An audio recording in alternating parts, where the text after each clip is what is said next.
Sveiki! Lietuvos šeimų sąjūdžio tradicinė laida, kaip visada darom apžvalgą, bet šiandien, kadangi yra jau rinkiminis laikotarpis,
Sveiki.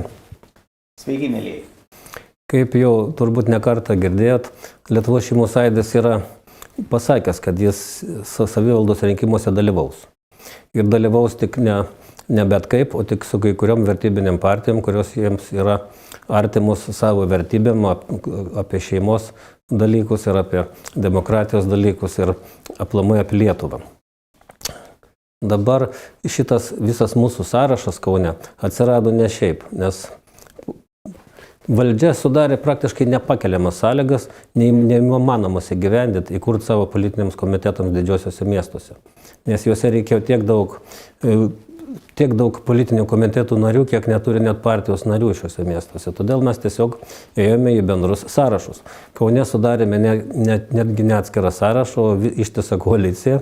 Ir dabar turim koalicijos jau praktiškai patvirtintą koaliciją. Ir mūsų sąrašo lyderis, kurį keliame į Kauno miesto merus, Darių Trečiakauską. Noriu tiesiog jam, kad jis smulkiau papasakotų apie tą mūsų sąrašą ir ką mes ten darom ir kokios organizacijos jį sudaro ir ko mes siekiam. Ko gero, pirmą kartą Lietuvos valstybės istorijoje yra sudaryta koalicija iš visuomeninių organizacijų. Ne iš vienos, iš kelių ir iš kelių nesisteminių opozicinių politinių partijų. Tai yra išskirtinis bruožas. Lietuvos šeimų sąjūdis sakė, kad netaps politinė partija ir tokia netapo. Bet ne tik Lietuvos šeimų sąjūdėje. Daug visuomeninių organizacijų turi žmonių, kurie sako, toliau mes taip negalime. Ir dėl to susibūrus tokiai margai, dideliai, plačiai ir daug žmonių apimančiai koalicijai, mes šiandien einame į Kauno miesto savivaldos rinkimus, keldami esminį mūsų koalicijos šūkį – stipri šeima, stiprus Kaunas. Nes būtent nuo šeimos prasideda ne tik valstybė, prasideda mūsų gatvelės, mūsų namo, mūsų seniūnijos bendruomenės, mūsų miesto gyvenimas. Ir būtent mieste labai daug klausimų galima spręsti susijusių su šeimos gyvenimo aplinka. Tai yra ir švietimo, ir kultūros, ir sveikatos, ir visai eilė kitų socialinių klausimų. Taip, miestas šiandien turi asfaltuotas gatves, turi puikų stadioną, bet ne vien asfaltų žmogus yra gyvas. Ir jeigu mes kalbame apie tai, kad reikia Kauną padaryti tikrai tą skambiąją miesto, ne miesto, o visos valstybės stygą, kad Kaunas yra Lietuvos širdis, tai būtent Kauno miestui šiandien trūksta. Graži forma, gražus fasadas be turinio. Tai nėra tai, ko visada garsėjo Kaunas. Todėl galiu pasakyti, kad tiek Lietuvos šeimų sąjūdis, tiek žmonės iš kitų visuomeninių organizacijų, aš pats esu iš Lietuvos tėvų forumo, yra žmonių iš profesinių sąjungų, yra iš krikščionių sąjungos, yra iš tautininkų, Tautos ir pažangos partijos žmonių sąjungos. Bet didžioji dauguma mūsų žmonių yra nepartiniai. Tai būtent nepartinis ir nepolitinis žmonių susivienijimas. Taip, čia remiamos ir daugiau partijų dar yra, sąraše yra žmonių už profsąjungų centro politinės partijos. Mūsų remia Jaunoji Lietuva politinė partija, yra dar kokios 5 visuomeninės organizacijos. Ir jeigu žmonės yra kartais nusistatę prieš partijas, nes praktiškai partijos turi, kiekviena partija turi šleifą, tiesiai sakant. Jie turi kažkokių negerai nepadarytų darbų, netgi ir opozicijos, blogų balsavimų. Bet vienas, ką mes nutarėm, užbrėžti brūkšnį. Ir dabar yra toks momentas Lietuvai, kad nebėra laiko galvoti, kas buvo praeitį. Tiesiog brėžiam brūkšnį ir užmirštam visą tai, kas buvo ne taip. Ir susitarėm, dėl ko mes dirbam. O antras dalykas, Kauno miesto partijų šitų, kurios dalyvauja toj koalicijoje, jų žmonės, tai nėra tie, kurie priiminėjo sprendimus. Kiekvienos partijos regionuose, skyriuose yra tiek gerų žmonių, kurie yra nepastebėti, neatrasti, kurie gali tiek daug padaryti.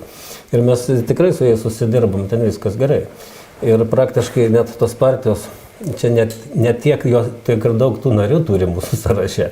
Jos praktiškai mums atidavė tą sąrašą visuomenininkams ir kad mes tiesiog jį įvestume, nes Darius praktiškai, kad pirmas sąrašo žmogus ir kandidatas į merus nėra net jokios partijos narys. Ir ta prasme mes tikrai gerai bendradarbiaujam. Aš tikrai ne vienas toks esu nepartinis. Mes sąraše ko gero turim daugiau kaip pusę žmonių, kurie nepriklauso jokiai partijai. Ir yra aktyvus būtent savo veiklose.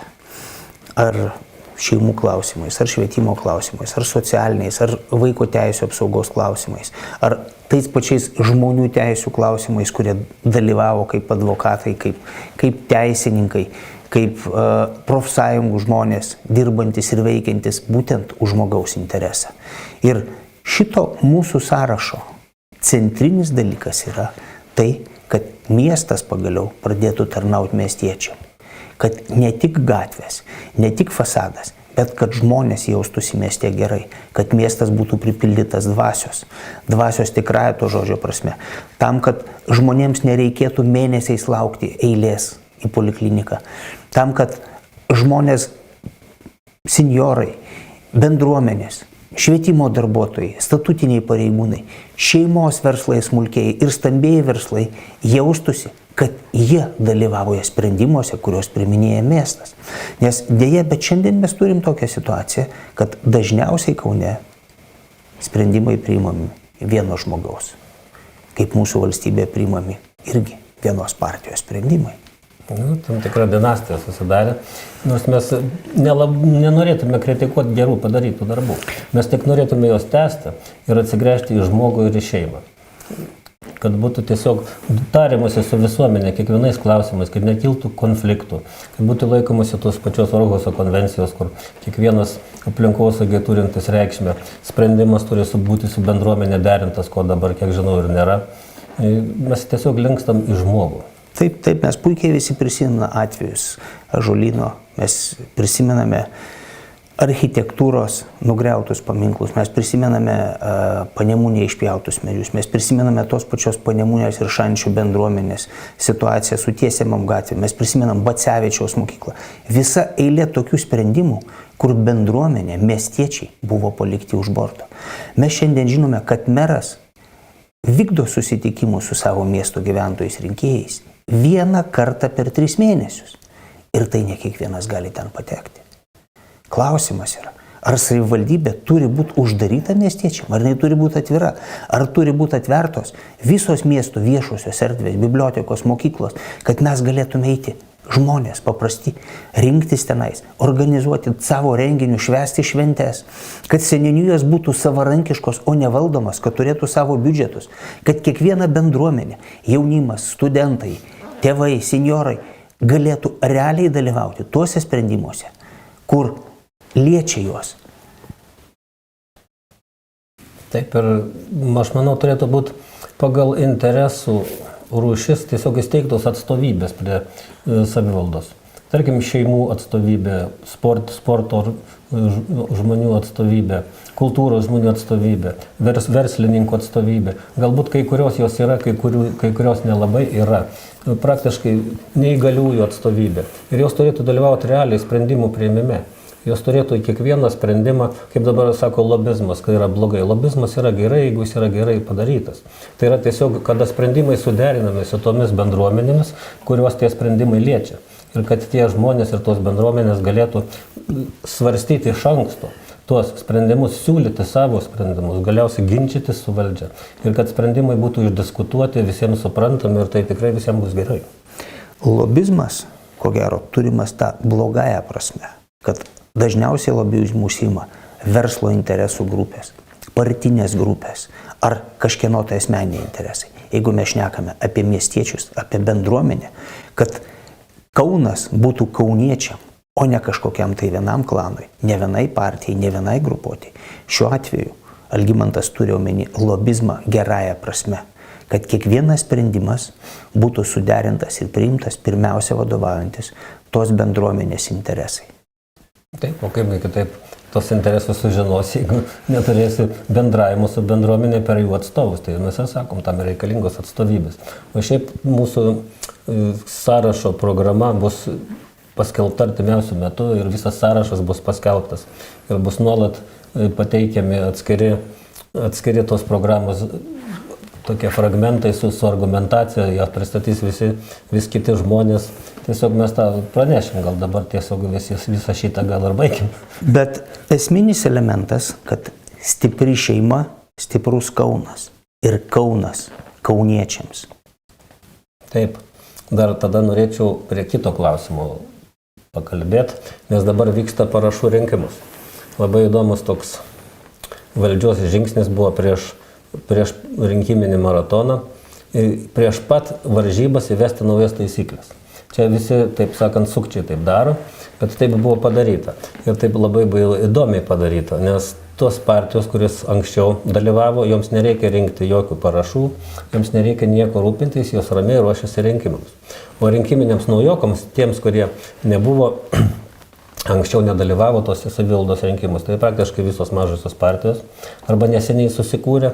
Ir politinis komitetas taip pat reikia iš naujo kurti, netgi jeigu buvo rinkiminiai komitetai, tas pats vieningas Kaunas, jis buvo. Jis tai yra, bet jiems vėl reikia iš naujo įsikurti, nes taip valdžia nutarė. Ir dabar vyksta tas parašų rinkimas, ir žmonės dažnai yra klaidinami, nes kartais žmonėms sako, kad jeigu tu pasirašai, tai įsivaizduoju kaip ir balsavimus, aš net nustebau. Bet aš iš tikrųjų susidūriau dabar su parašų rinkėjų mūsų tokiu paaiškinimu, kad daug kas iš žmonių nustemba, kad jie gali pasirašyti už kelias partijas arba už kelias sąrašus. Nes tas parašas jis reiškia tik galimybę mums dalyvauti rinkimuose, kurią iš mūsų atėmė. Žmonės pasirašė tik tam, kad aplamai kažkas turėtų demokratinio pasirinkimo galimybę. O ne tai, kad vieni gali dalyvauti, o kiti ne. Šiuo atveju, ko gero, reikia pasakyti, kad jūs, kaip piliečiai, pasirašydami, kad kažkoks rinkiminis komitetas ar politinė partija mažoji galėtų dalyvauti rinkimuose, tiesiog patvirtinate konstitucinę teisę, kuri leidžia kiekvienam piliečiui dalyvauti rinkimuose, bet dabartinė valdžia tą teisę suvaržė ir apribojo. Taip, praktiškai mes jau visus parašus kaip ir baigiam surinkti, bet visgi mes norim užsitikrinti, kad jų būtų daugiau, nes tos parašus braukys. Žmonės iš tikrųjų rašydamiesi ir į popierinį tą vadinamą variantą, kai parašų rinkėjai vaikšto, jie kartais suklysta, įrašo vieną skaičiuką asmens dokumento ne taip. Labai dažnai žmonės sako, kad mes neduosim savo asmens kodų, nes O tų asmens kodų duoti ir nereikia. Nereikia. Ten tiesiog yra eilutė rašomas dokumento numeris, bet žmogus tiesiog nežino ar atsisako pasirašyti. Visokių būna, suklysta adresą, suklysta vieną raidę pavardė ir jau to parašo nėra. Taip. Ir tai bus tiek primiktinai tikrinama, patikėkit, kad mes norime 30-40% daugiau negu reikia, negu mes turim. Todėl tiesiog tas parašų rinkimas tęsis ir tiesiog kviečiam pasirašyti, gal kas nepasirašys. Taip. Mes tiesiog sakome, kaunieti, tu gali, pasirašyk. Ir mes dalyvausime kartu su visais lygiaverčiuose tikimės ir teisingose rinkimuose. Nes be tavo parašo mums tiesiog neleis įvykdyti savo konstitucinės teisės. Taip ir tiesiog pateiksim ekrane ar telefoną, kurio galima pasiskambinti tiems, kurie nori pasirašyti ant popierinių lapų parašų rinkėjams. Ir taip pat pateiksime ekrane, matysit ir šitą internetinį puslapį, rinkėjo puslapį, kokį sąrašą reikia pasirašyti. Ir labai prašom, tiesiog nebūtų abejingas, padėkite. Jo, bet šiuo atveju mes matome, kad kartais žmonėm per tą internetinį prisijungimą iškyla problemų, kadangi jis yra gana sudėtingas, jeigu žmogus nedažnai naudojasi elektroninės bankininkystės ar kitais internetiniais dalykais, jam tiesiog kartais yra sunku ir nelabai aišku.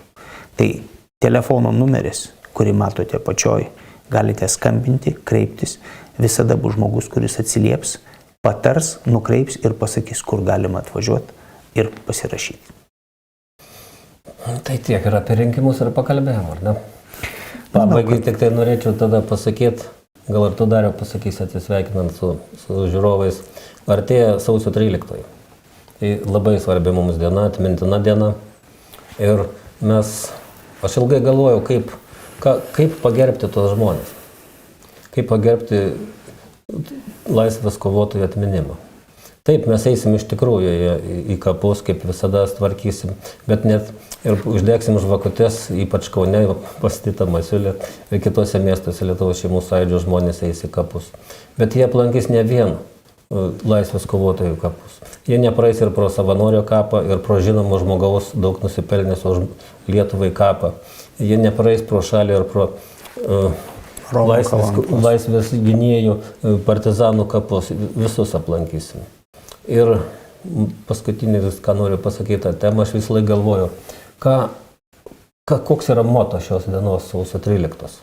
Pernai mes prie Seimo mes prisiekėm tiems žmonėms, visi mitingo dalyviai, ten 2000 ar kiek žmonių, kartojo tą priesaiką, kad mes jų darbus tęsime.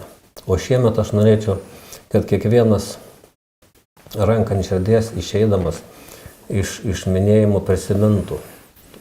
Ar tikrai viskas yra tai, už ką jie kovojo? Būtent. Už ką jie mirė.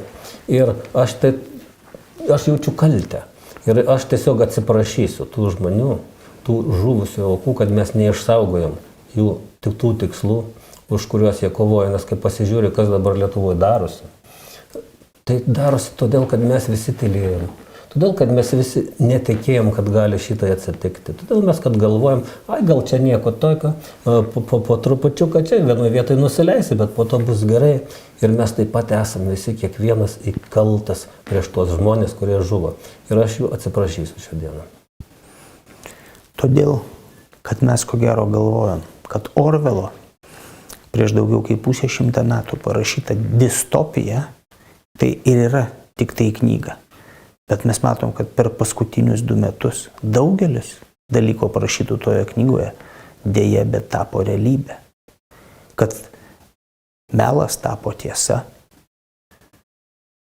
Kad žmogus ir jo teisės tai yra tik tai valdžios sprendimų, mažas praktukas, kai valdžia leidžia arba neleidžia. Kad iš tiesų sausio 13-osios simboliai, kurie buvo, tai Vytis, Gedimino stulpai, trispalvė, šiandien pakeičiami kažkokiom mėlynom gėlytėm. Kad ta dvasia, tas tikėjimas ir žmonių viltis, kuri degė, būtent prie parlamento, uždegtų laužų atšvaituose, šiandien daugeliui pradeda gesti. Bet tik tai mes, visi kartu, suvokę ir supratę, galime vėl iš naujo uždegti tą liepsną ir kartu visi susijungę, tikrai mes laimėsime. Taip, tą šventę ir tą dieną ir Lietuvą iš mūsų privatizavo, bet mes jas atsijimsim. Be jokios abejonės. Ir tiesiog ateikit į tą šventę, kiekvienas kiek galit, pasirašykit po mūsų lapais, dalyvaukit rinkimuose, visi mes galim viską. Su sausio 13, su mūsų laisvės, nepriklausomybės ir vilties diena. Ačiū. Iki malonaus, mielieji.